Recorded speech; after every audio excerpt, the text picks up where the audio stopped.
Welcome back to the MMA Explorers. Today, let's get started with Tony Ferguson embraces chaos at Russian fight show in Thailand. Tony Ferguson appears to be enjoying his time in Thailand, where he recently took part in hosting a wild Russian fight event. In footage shared by Red Corner MMA, the former UFC interim lightweight champion is seen jumping into action, literally, by stepping in to break up a ringside brawl. Ferguson arrived in Thailand to help hype up the event, and true to form, he didn't shy away from the chaos. Before we continue, make sure to leave a like on this video to support the channel. Let's aim for 10 likes.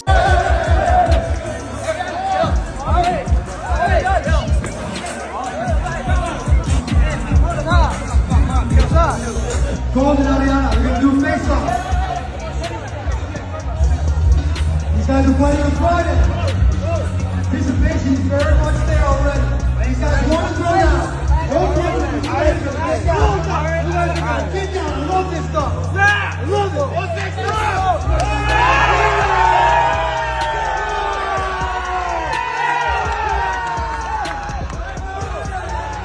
Demetrious Johnson picks Islam Makhachev over Ilia Tuperia in potential super fight.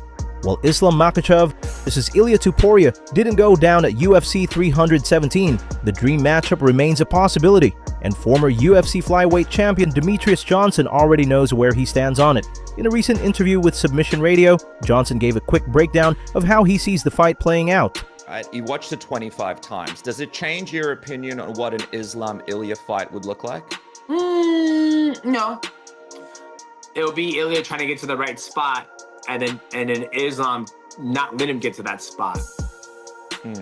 So who are you siding on that one with, if it's still the same opinion? Is it Islam? I think it would be Islam, because I'll have to see, because I think Islam's going to approach it differently.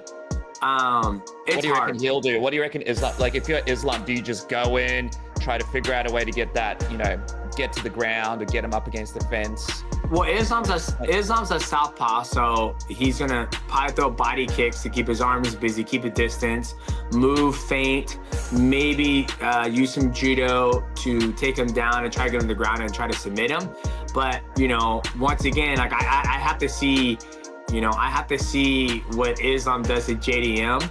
But I know the one thing that's the factor is that Ilia is always going to focus on getting to the right spot and find his opponents. When he gets there, he's going to unload. If Ilia can't get there, then he's going to figure out another way to get there. So the question is, how does everybody avoid that sweet spot against Ilia? That's the question, because Ilia is going to fight in a 25-minute fight. Michael Bisping says Ilia Tuperia's run surpasses Jon Jones and Conor McGregor. On a recent episode of the Believe You Me podcast, former UFC middleweight champion Michael Bisping made a bold claim. Ilia Tuperia's rise is the greatest run in UFC history.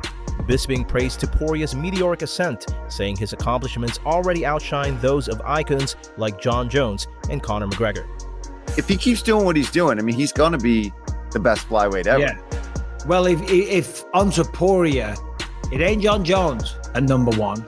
We know that these days. Yeah. He's walked away from the sport, so he's out. I sat down and had a couple of drinks with Tom Aspin on Saturday night. We'll talk about that in a bit, about what he wants next and how he feels about everything. But regarding Islam, Islam, phenomenal, of course, but he did get knocked out against Adriano Martins. So that kind of hurts it a touch. He beat Volkanovski twice, but that was someone from 145 going up. Tuperia was the 45 champ. Then he goes to 155, knocks out Volkanovski, Holloway, then do Bronx, all in successive fashion. Has there ever been a rise better than that? Conor McGregor was great, and he beat Aldo in 12 seconds, then Eddie Alvarez, but then he lost to Khabib. Yeah. I think what he has done is better than anyone. Better than what Jon Jones did. Yeah, Jon Jones came in the sport, youngest champion. But Tuperia, holy effing shit, man. Yeah. It's insane.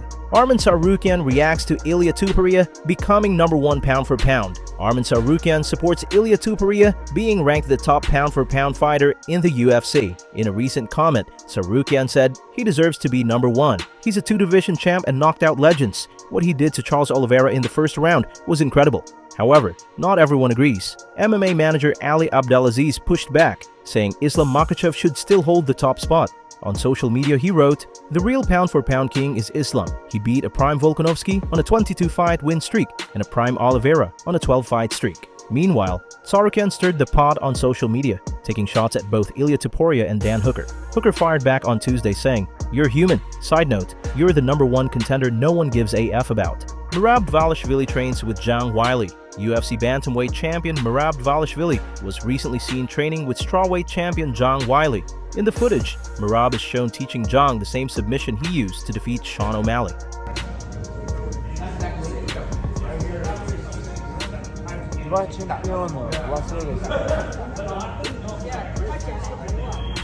Two champions.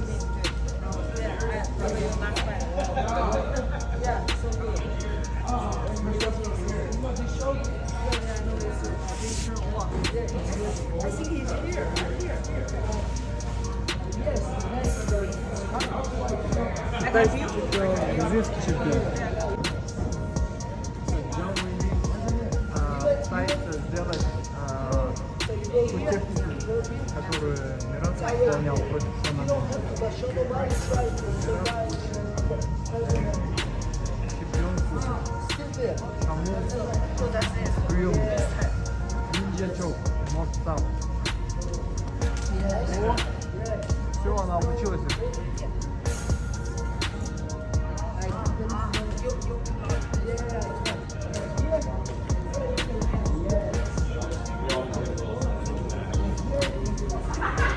Так и живем. Arman Tsarukyan criticized Joe Rogan for calling Paddy Pimblett into the Octagon. According to Tsarukyan, it felt like a staged moment that didn't belong in a real sport. He believes Rogan's move gave the wrong impression. He said, "It was Joe Rogan's mistake. He shouldn't have called Paddy into the Octagon like that. This isn't WWE, it's supposed to be a sport. When I saw that, I was upset. It felt like they were trying to skip over the rankings and make a show instead of following merit." Balal Muhammad says Kamaru Usman is avoiding him. Despite recently losing the welterweight title to Jack Della Maddalena, Balal Muhammad says he still believes he's the top fighter in the division. In an interview with MMA Junkie, Balal claimed that former champion Kamaru Usman has been avoiding a fight with him for years. Proving a point, right? It's like all my other fights on the come up where I was the underdog. People thought I couldn't do it. But this fight, they're like, oh, he's going to wrestle easy. But he can't strike with him. And I was like, I wanted to prove something that I could strike with him. I could strike with any of these guys. Even for myself, looking back at the fight, I still think I won 3 of the rounds. The judges didn't, but I still grew from it. I still got better from it. So when I go back and change anything, obviously what I would do is change to get my hand raised. But I still think I can outstrike these guys. I still think I'm better than them on the feet. And if I were to fight him again, I think I could piece him up on the feet as well. What's the road to the title look like at this point? I think fighting Kamaru Usman take a step up. You have to go through him. I mean, he has to go through me. I think I'm still the #1 ranked guy, right? It was a war. It was fight of the night. So, like, if JDM's still the champion, who wouldn't want to see that fight again? So, for me, all these guys got to look to try to fight me. Kamaru Usman's acting like he deserves a heavyweight title fight after beating Buckley, who can't wrestle, and act like he's still the champion. I'm like, bro, you're 1-3 out of your last 4 fights. You were saying, when I see Balal, it's on site. So now you have a chance to make it on site inside the cage. You're not doing it. So he's trying to stray away from it. But at the end of the day, I'm still the #1 guy. And I think that whoever fights me, winner of that fight's going to get next. Now, I know he said who. We know he knows who you are. Nobody forgets the name. But now that the dust is settled, what has the UFC said? Because there's a little powder keg there. You know, we're talking about on site. Something happened in Florida. There's something that could build off that. Right? Or is he playing it down? Or was that just his way of like jabbing back? He's trying to avoid it, right? He knows I'm still the hardest guy in the division to fight. When you're looking at all the stylistic matchups, I still think I'm the best in the division, no matter what. Quarterbacks throw interceptions. They get to play again next week. But fighters, we don't. We have to fight again in 3 to 4 months. So for me, it's just getting back to where I belong, getting a win. And if Kamaru's going to keep trying to avoid it, then it's the next guy up, right? Ian was talking about it. Ian wants to fight. Let's go, Ian. You got Sean Brady still there. Guys that are still riding high with the division. I still think I beat all of them. And all it takes for me is to get one more win, and then I'm back where I belong and fighting for the belt. How soon are you ready to go in? I think October, November makes the most sense for me. If I can fight in New York, that'll be the perfect scenario. But whenever they're ready, right? I'm ready.